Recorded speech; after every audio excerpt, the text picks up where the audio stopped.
We've got a hit us bonus with red the flag. bonus. Okay, so this one is not really a red flag in the same way the other ones are. Like, this is not one where it's like, okay, is this house going to fall over? This is one where you're thinking about the resale value of the house and also just your use case for it. And this one is going to be bad layouts. So the one that kills me, and again, it happens a lot more often with older homes, is where you have bedrooms that are exclusively accessed through other bedrooms. Right? So you like walk in a hallway, you turn into a bedroom, and then at the far side of that bedroom is the entrance, a doorway and an entrance to another bedroom. A lot of times the tax record will count both of those bedrooms, but then think about in your life, if you're using it as a home office, no problem, right? I got my bedroom here, I got my home office here, not a big deal. But if that's going to be, a kid's room, or if you have a roommate or something like that, if you and I were roommates, Eric, we're not walking through one of our bedrooms to get to the other bedroom, right? That's a total deal breaker, right? And that's going to be a deal breaker for some percentage of buyers. So even if it works for you, you need to think about, when I go to sell this home, if I'm advertising it as a 3-bedroom house, but one of those bedrooms can only be accessed through another bedroom, I'm lopping off a pretty substantial percentage of my potential buyers due to this layout issue. So that's one that I notice all the time.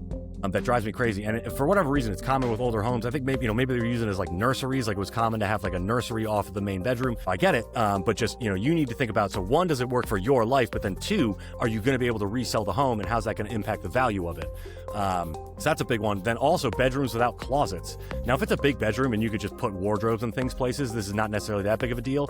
If you were building a house today, it cannot count as a bedroom if it doesn't have a closet. But plenty of houses have bedrooms that are grandfathered in the tax record. So it'll show a 3 or a 4 bedroom, but one of those bedrooms may not have a closet. And then you go, wait a second, I thought I had to have a closet to count as a bedroom. That would be true if you were building in 2026, but if it was built in 1942 or 1842, that's not necessarily the case, and that tax record was grandfathered in. So that's one to pay attention to. And then the one that gets me, and you and I are both relatively tall people, Eric, so it's possible that you and I are more sensitive to this than other people, but the low ceilings, particularly on the second floors, just kill me. And again, I'm not sure why this happened with older homes, but it happens all the time, where you may even have 9 or 10 foot ceilings on the first floor, like big, beautiful, oh my God, look at all this space, this looks gorgeous. And then you go upstairs and it's like a 6 or 6.5 foot ceiling, and you feel like you're a giant.